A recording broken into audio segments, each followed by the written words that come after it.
Hello, hello, bienvenue à tous. On se retrouve une nouvelle fois en live.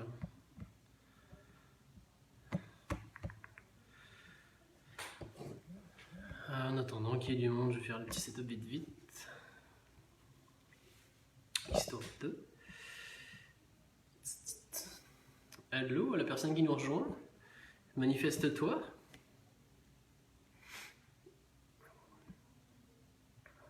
Allô Romy, bienvenue. Tu vas bien?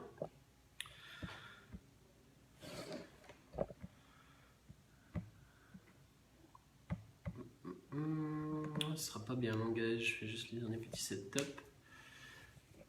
Faites-vous savoir dans les commentaires. Aujourd'hui, on va parler. Allô Dominique, bienvenue. Aujourd'hui, on va parler de. Excusez-moi pour la révérence, mais on va parler des geishas. Impeccable, écoute, je suis super bien Romy. C'est gentil.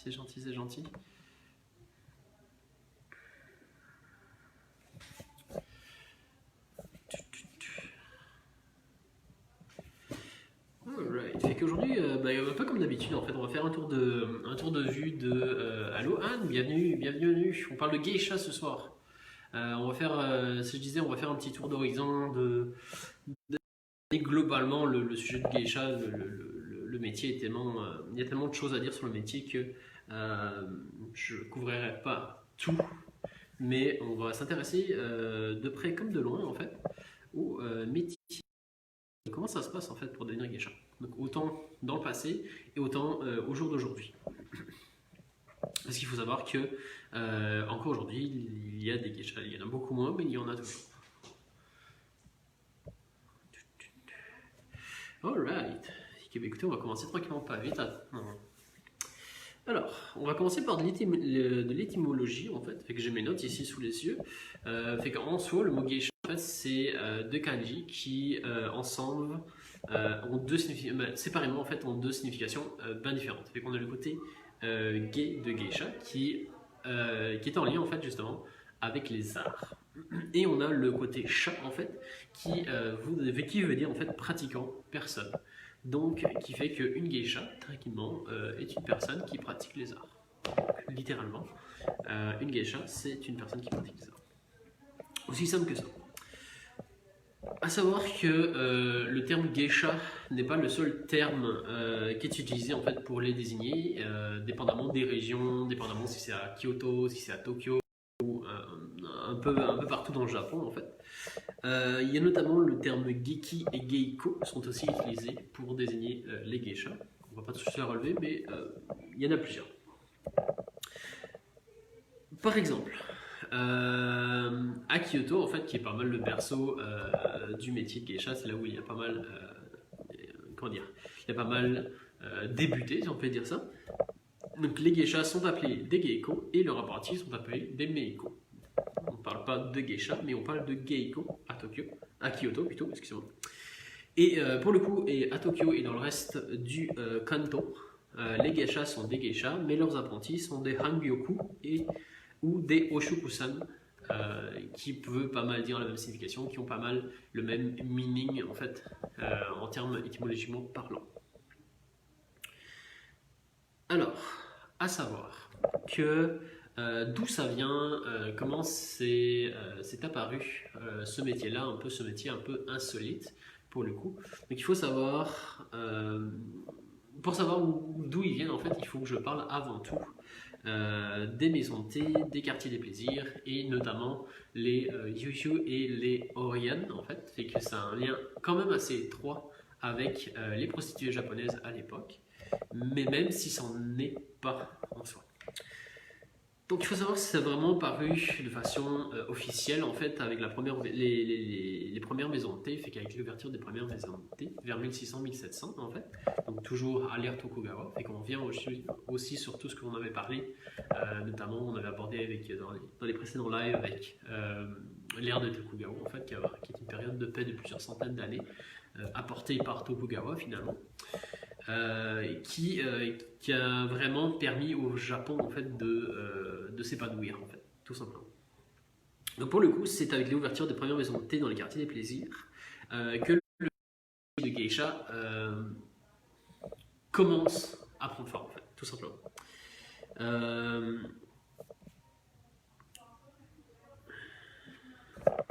Oui, c'est ça. Donc, dans le fond, à la base, en fait, elle s'est d'abord présente dans les yukaku, donc les quartiers des plaisirs, donc, qui c'est le terme, où les geishas et les prostituées, en fait, se côtoyaient. Donc, c'était pas mal dans le même quartier, dans les mêmes bâtiments, pour le coup. Faut faire la distinction, c'est qu'on va d'abord parler des prostituées japonaises à l'époque, en fait. Et comme je vous disais, il y avait les yujo et les oiren, en fait. Donc les yujo sont les prostituées tout simplement, en fait. C'est vraiment la prostituée de base, on peut dire ça, mais ça semble peut-être un peu péjoratif. Donc c'est vraiment une simple prostituée. Et les oiren, en fait, sont les prostituées de luxe, tout simplement. Donc, il y a plusieurs significations dans ça.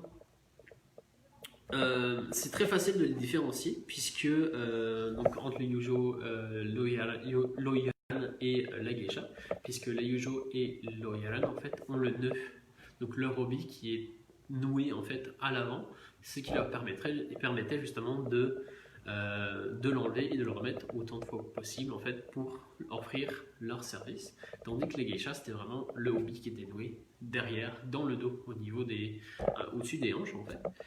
Et c'était assez facile du coup pour le coup de les différencier.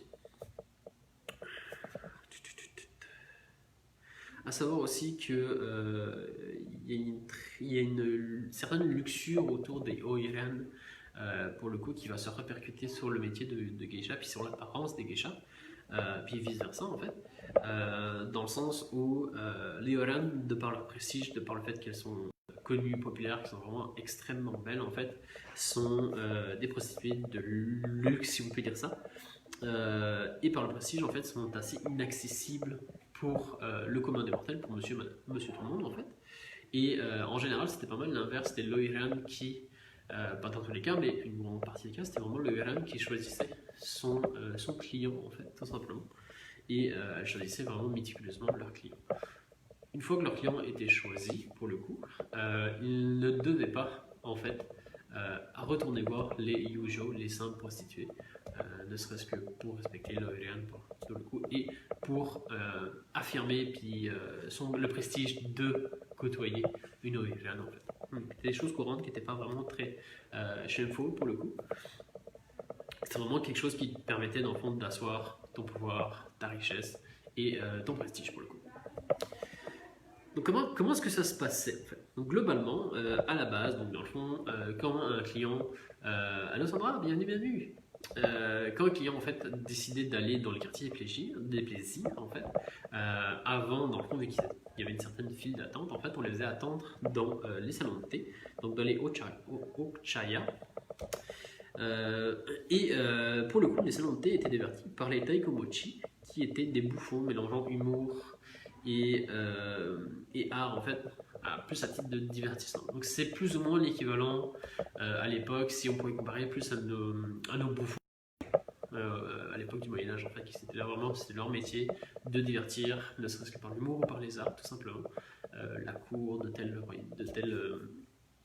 personne, de tel roi, de telle reine, tout ça. À savoir que les taikomochi, en fait, pour le coup, sont ce qu'on pourrait appeler les ancêtres des geishas. Ce qui est chose assez exceptionnelle, en fait, c'est que on pourrait croire que, dans le fond, les taikomochi, en fait, ils sont devenus petit à petit les geishas, puisque il y a eu un terme, en fait, qui enchaîne, puis le terme geisha leur a été attribué. Allô Nicolas, bienvenue. On parle des taikomochi, qui est l'équivalent des l'ancêtre, en fait, des geishas, si on peut dire ça. Avant qu'ils soient justement nommés des geishas.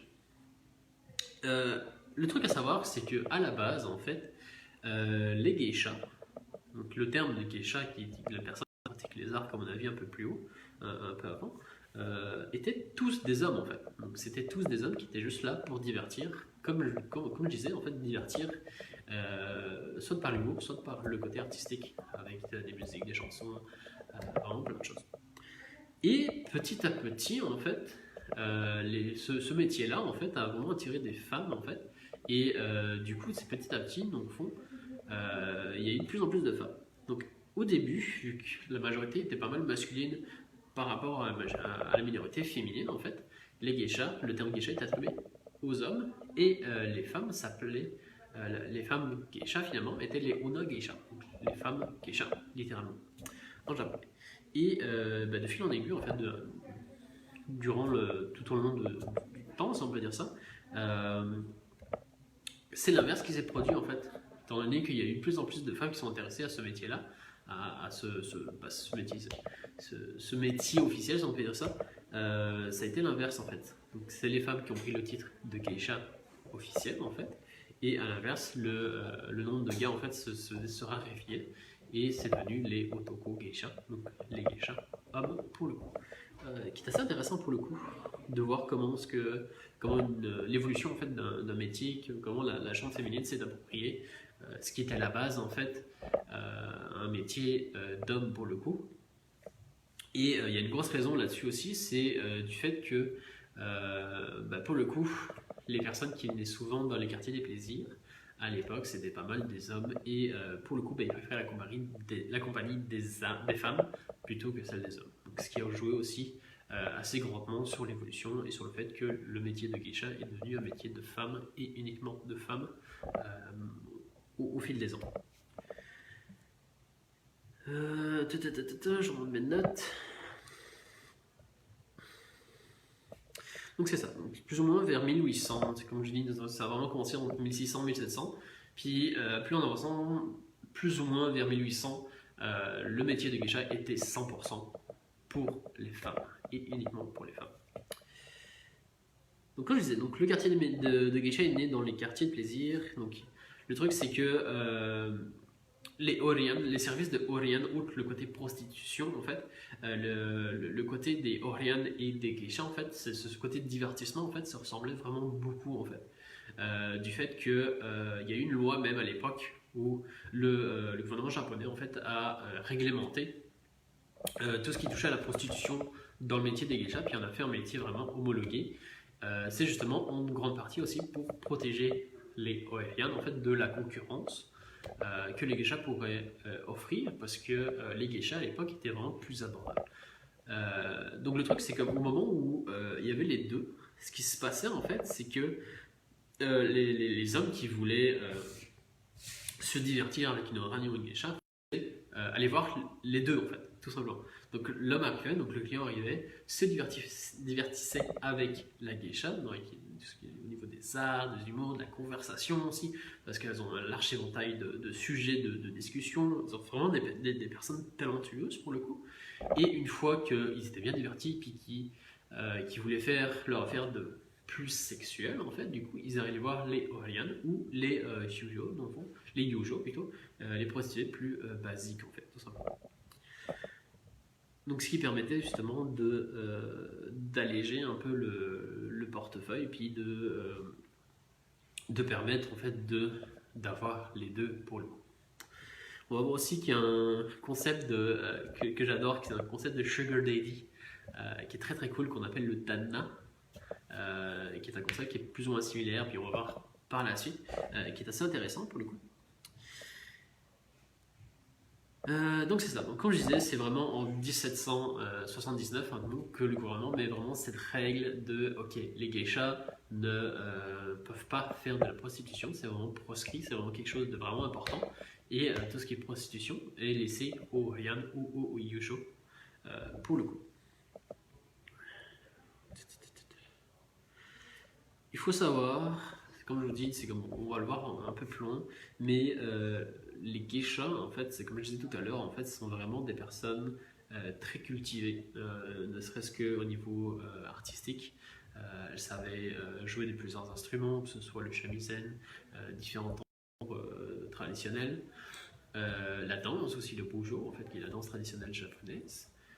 Elles étaient formées à plein d'autres choses, à plein d'arts aussi, et elles étaient formées finalement sur le côté littéraire, donc sur la littérature japonaise, ce qui leur permettait justement d'entretenir des conversations quand même bien structurées, puis comment dire, elles pouvaient soutenir des conversations quand même de la haute noblesse, pas la haute noblesse, mais des conversations assez soutenues, ne serait-ce qu'en politique, sur les arts, la littérature, fait que vraiment c'était vraiment des personnes cultivées. Donc ça, c'est vraiment passé vraiment jusqu'au début du XXe siècle, en fait. Donc, pendant des centaines d'années, les geishas étaient des personnes qui étaient vraiment très, très cultivées, pour le coup.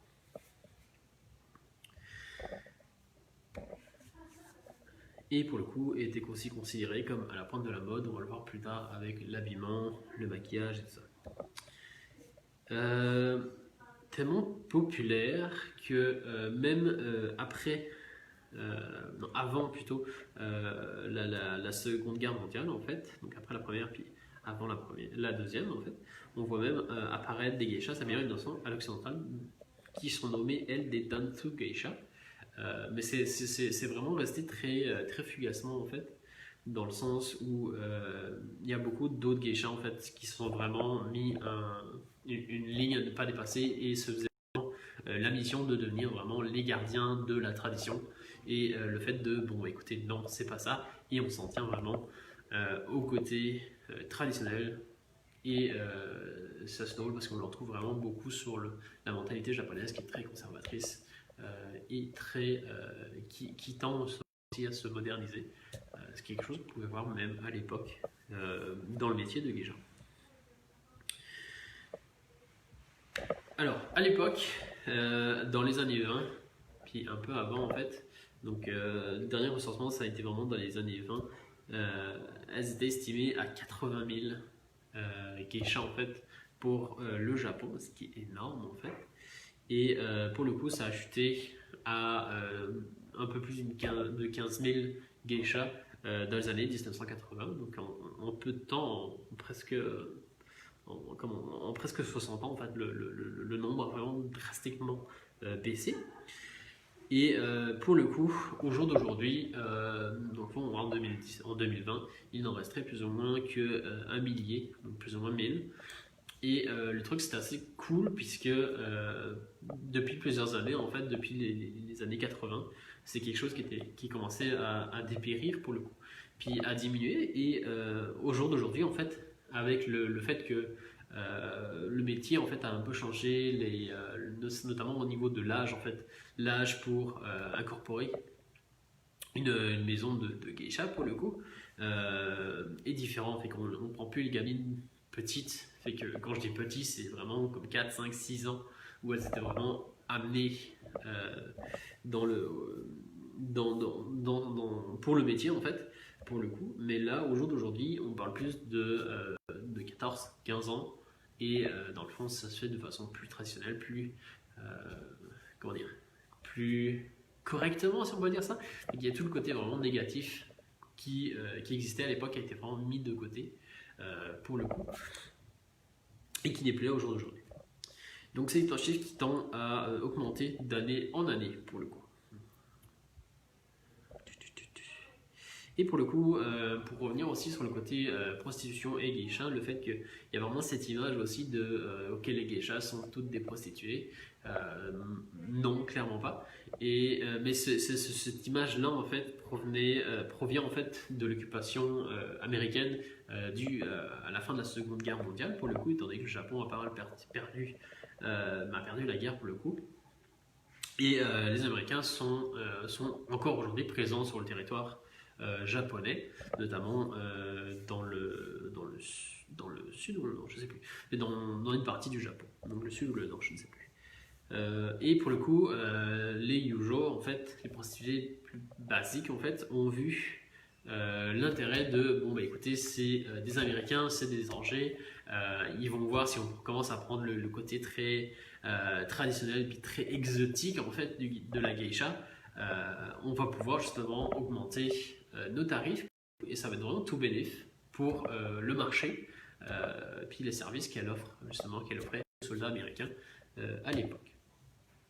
Donc il faut aussi se mettre en contexte du fait que le Japon est vraiment dans une situation vraiment catastrophique à ce moment-là et c'est vraiment quelque chose qui est monocurrente entre le fait que pendant la guerre les geishas sont un peu mis de côté au niveau du métier et sont envoyés dans les usines au niveau de l'effort de guerre, et après justement où c'est la misère, c'est c'est l'après-guerre, le Japon a vraiment pris un gros coup, autant physiquement en fait c'est au niveau du pays, autant que politiquement et économiquement pour le coup.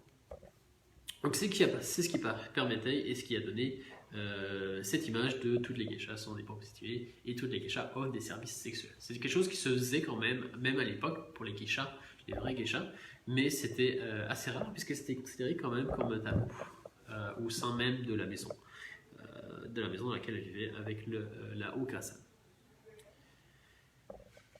Bon, on va embarquer sur l'apparence des geishas. Donc à savoir, puis c'est vachement intéressant, puis ça m'a vraiment étonné parce que j'ai vraiment appris des choses. Je pensais vraiment que les geishas avaient vraiment une sorte de kimono, puis c'était vraiment fait dans un style vraiment particulier, puis pas un autre. Puis on va voir qu'au fur et à mesure, dans le fond, il y a plusieurs kimonos. Donc à savoir que le vêtement d'une geisha est un kimono de soie, en fait, donc c'est de la soie.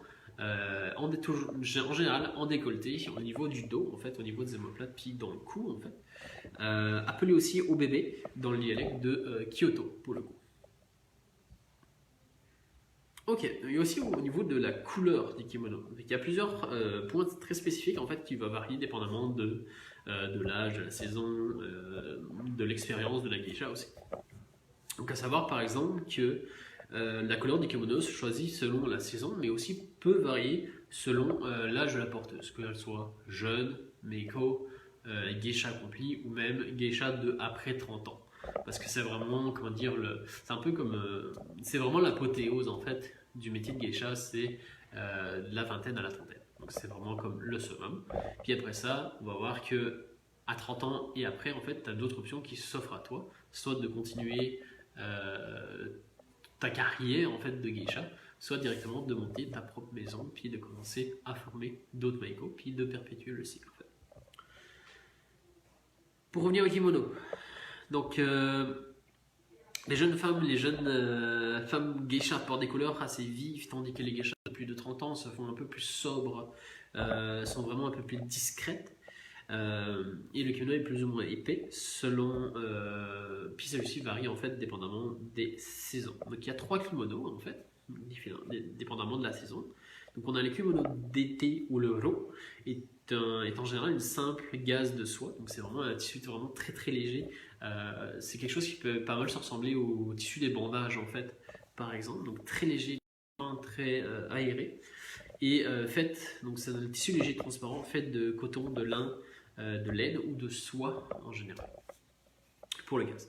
Donc ensuite de ça on a le kimono d'automne ou le hitoe est un kimono en soie pour le coup mais doublé, donc un peu plus épais, un peu plus lourd mais un peu plus chaud en même temps pour le coup. Quand même plus épais mais quand même pas trop, genre il est quand même assez light. Et ensuite on a le kimono d'hiver ou le hayase. Pour le coup était doublé de crêpe, donc c'est un tissu travaillé, donc le crêpe c'est vraiment un tissu travaillé pour un aspect vraiment ondulé qui lui forcément est beaucoup plus lourd, beaucoup plus chaud pour le coup, mais que c'est pour l'hiver et il fait très bien l'affaire.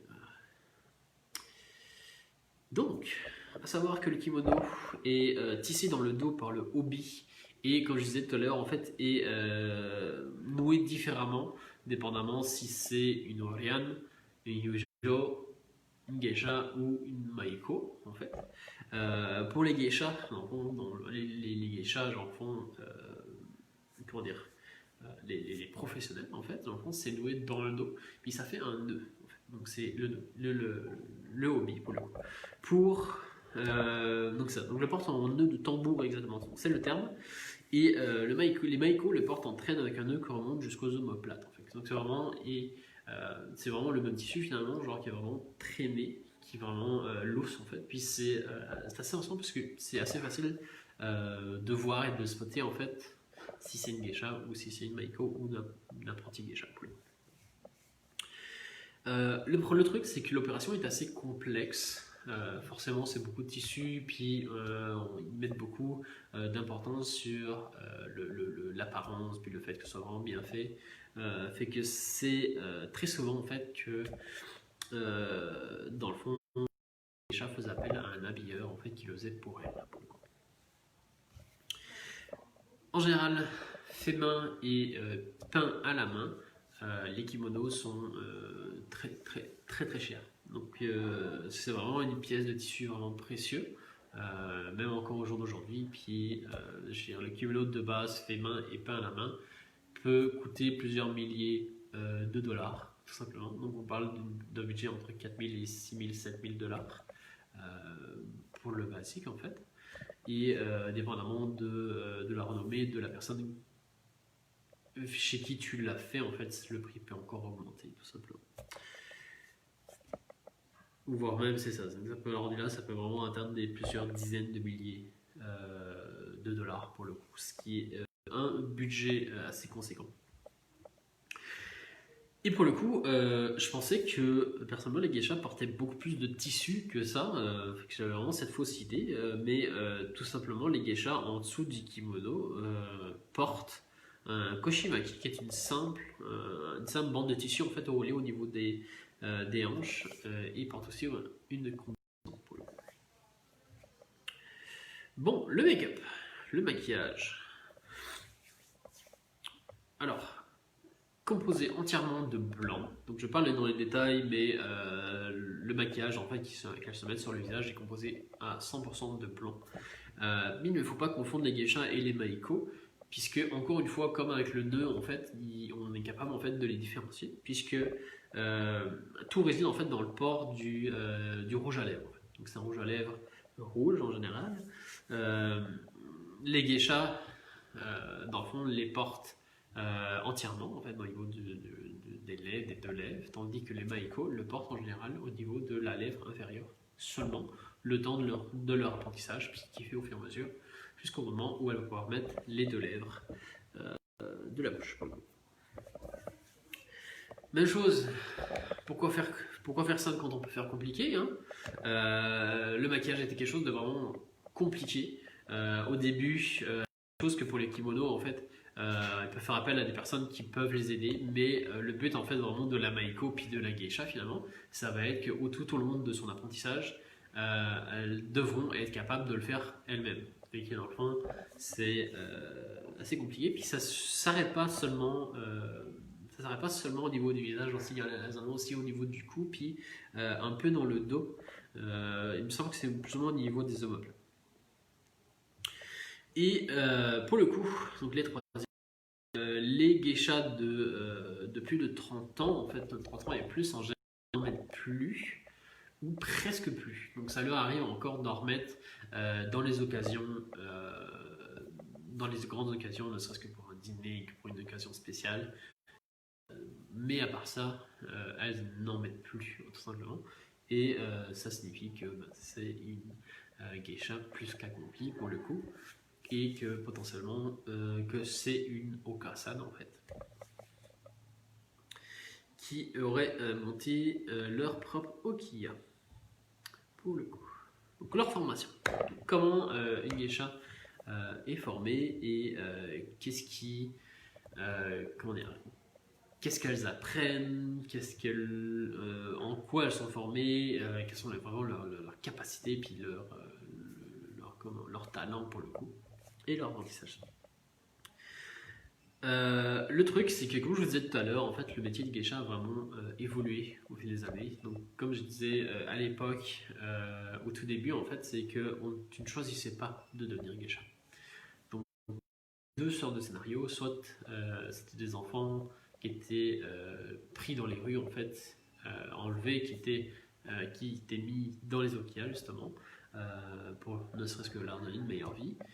Où c'était des parents qui vendaient leurs filles en fait afin d'éponger leurs dettes pour le coup, qui vendaient leurs filles à l'okiya et qui leur donnaient aussi potentiellement une chance d'avoir une meilleure vie que la leur pour le coup. Le truc. Donc quand je vous disais aujourd'hui ça a pas mal bien changé, on parle plus de jeunes enfants. Le début de la formation de geisha en fait pour devenir maiko dans le fond dans un premier temps puis geisha commence à l'adolescence en fait tout simplement, donc vers 14, 15, 16 ans et se continue jusqu'à 20 ans, 30 ans et ainsi de suite. Donc à savoir que toute geisha commence son apprentissage dans une maison en fait qui est appelée les Okiya, qui est une maison qui était 100% composée de femmes. Il y avait quelques petites exceptions où il y avait des hommes, mais c'était principalement des hommes qui étaient à côté, si on peut dire ça, dans le sens où ils s'occupaient de tâches diverses et variées pour les tâches du quotidien finalement. Et il faut savoir que ces hommes-là, c'était assez mal vu, puisque au niveau de la commission puis des salaires que les geishas touchaient, en fait, venait en fait une partie où, dans le fond, il fallait payer cet homme-là, et dans le fond, il prenait un certain pourcentage sur les payes globales des geishas pour le coup, pour se faire payer. Donc, le lokasan en fait prenait une partie des salaires de ses filles, en fait, comme on appelle ça, pour payer cet homme. Mais c'est exception faite, c'est en général majoritairement composé de femmes et uniquement de femmes, tout simplement. Donc cette Okiya, une maison tenue, comme je disais, par la Okasan, en fait, qui est une femme, une ancienne geisha, une geisha en fait, qui est formée aux arts et à la formation, justement. Dans le fond, c'est soit une geisha qui veut continuer sa formation et qui veut faire à côté former une autre génération de geisha, en fait. Ou c'est tout simplement une geisha en retraite qui décide de perpétuer en fait ce métier en prenant sous son aile d'autres filles. Le terme prendre sous son aile est vraiment important là-dedans parce que à l'époque, quand une geisha en fait rentrait dans une Okiya, était vraiment prise en charge par le Kasan. Donc ça inclut le logement, les cours, l'habillement, le stock, la bouffe, tout. Enfin, ça inclut vraiment tout. En fait. Puis la geisha, en fait, à la fin de son apprentissage, en fait, on va voir qu'il y a différents niveaux, mais à la fin de son apprentissage, en fait, elle commence à faire des spectacles, des représentations. Le moment où elle commence à pratiquer, en fait, ce métier-là, tout l'argent gagné, en fait, sert principalement, dans un premier temps, à rembourser cette dette fictive, en fait, auprès de la Okasan, pour le coup, afin de rembourser, en fait, tout ce qu'elle a appris, tout ce que le logement, le truc, plus les intérêts. Donc, il y a 4 grandes étapes dans la formation d'une geisha.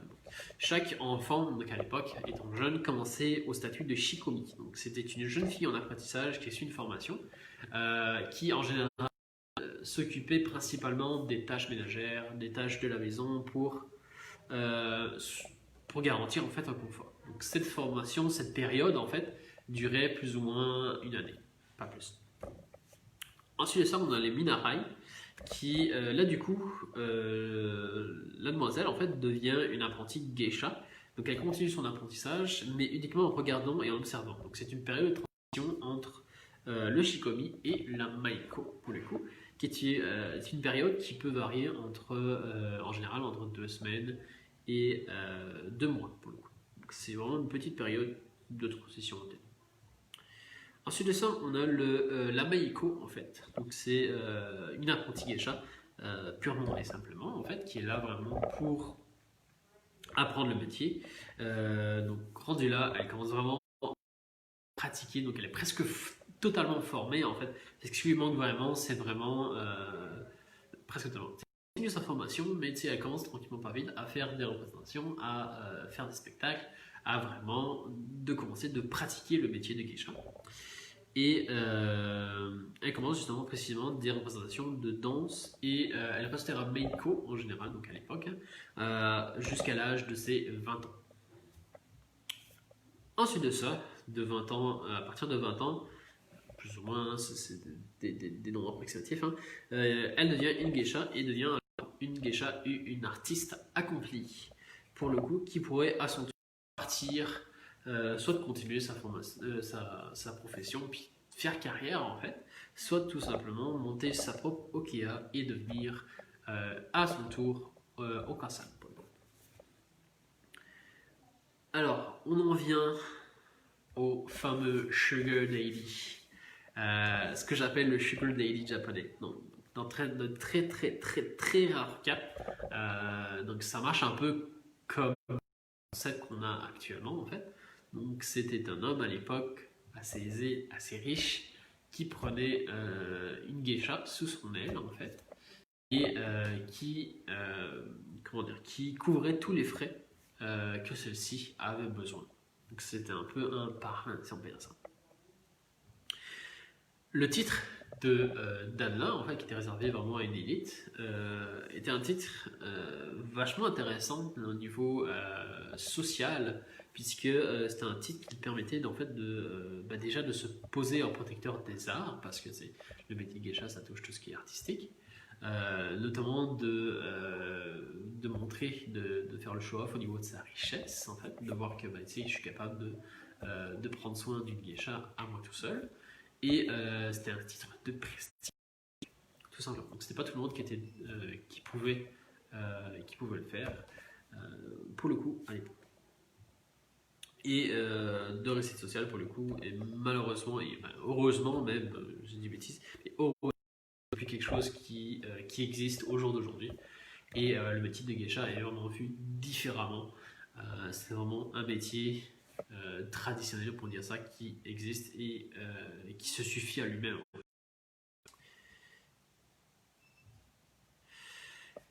Aujourd'hui, il faut savoir qu'il n'y a plus vraiment de quartier de plaisir. Aujourd'hui, les geishas séjournent dans les hanamachi, en fait, qui sont des quartiers dédiés, justement, spécialement dédiés aux geishas, aux okiya et à rien d'autre, en fait. Il n'y en a plus beaucoup, il en reste 5 présentement au Japon, puis tout se situe à Kyoto. Donc si vous voulez voir des geishas, des vrais, foncez à Kyoto, c'est le bon plan. Et dans encore des représentations dans les Oshiraya, des salons de thé ouverts, mais pas si ouverts que ça, puisque un peu comme le sumotori en fait, c'est une représentation, un concept. Donc pour le coup, le sumotori c'est un sport et c'est plus un côté artistique en fait, qui est réservé vraiment, qui est ouvert mais qui est fermé en même temps. Donc c'est impossible si tu n'es pas un habitué de devenir. C'est pas facilement possible de devenir un habitué. Il faut que tu te fasses recommander pour le devenir. Il n'y a pas autre moyen de le faire. C'est sur invitation et pas autrement. Donc c'est assez compliqué justement pour les étrangers de voir vraiment ces fameux salons de thé et ces fameuses geishas en fait dans leur domaine. Donc, les formations de geisha, grosso modo, incluent la pratique de plusieurs instruments, donc principalement des percussions et instruments à cordes. Et qu'on a le fameux shaniko, pour le coup, on a la flûte japonaise, on a des tambours traditionnels.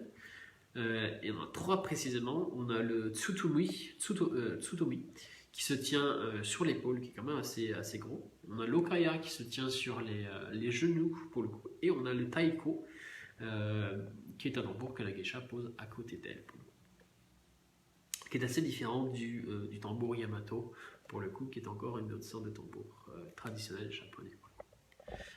Puis si vous ne connaissez pas les tambours Yamato, je vous invite à aller voir, c'est très impressionnant, puis c'est super cool à voir. Savoir aussi, c'est tantôt, je teasais tantôt, mais elles étudient également pas mal de choses. Donc elles sont vraiment, comme je disais, elles sont vraiment rodées, puis c'est vraiment des personnes cultivées, puis qui savent vraiment en imposer en fait dans la société, puisqu'elles sont au Shanoyu, en fait, qui est la cérémonie du thé, excusez-moi. L'ikebana, qui est dans la composition florale. La poésie, évidemment, je disais tantôt la littérature japonaise. Et j'ai vaguement énoncé la danse traditionnelle, le buyo, pour le coup. Donc si en fait, et ça c'est encore en vigueur au jour d'aujourd'hui, et c'est vraiment très très très strict en fait, à savoir que comme au jour d'aujourd'hui, comme je disais, c'est assez compliqué de voir puis de participer en fait au quotidien d'une geisha. C'est un milieu qui est quand même assez fermé. Mais pour le coup, j'imagine que ça doit falloir le coup de voir ça, puis ça c'est pour le côté traditionnel, puis le côté conservateur du Japon, du vieux Japon pour le coup. Donc c'est ça, donc ce qui conclut pas mal le sujet d'aujourd'hui. Comme je vous ai dit, j'ai vraiment fait que simplement effleurer le sujet. Il y avait plein d'autres choses.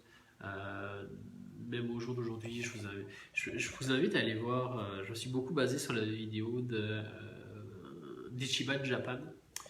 C'est une vidéo qu'il a fait tout récemment, notamment où il suit une jeune Maiko au Japon, qui vit là-bas.